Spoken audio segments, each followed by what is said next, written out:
عزیز مدل جدید باسکل ما جدید رسید که بسیار کیفیت چالی از دو جمپر باشه دوست عزیز که یک جمپینگ در کمر داره و دو جمپینگ پیشرو داره دوست عزیز. به این شکل می‌بینید بسیار جمپینگش قوی است، سپورتی است، بسیار یک شیپ زیبا داره و همچنان لایدر بریک میباشه دوست عزیز. آلومینیوم است، بسیار وزنش کم است دوست عزیز.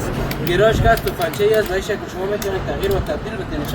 یک گیر میباشد، 3 گیر پایدار میباشه و همچنان 7 گیر در چاین میباشه دوست عزیز.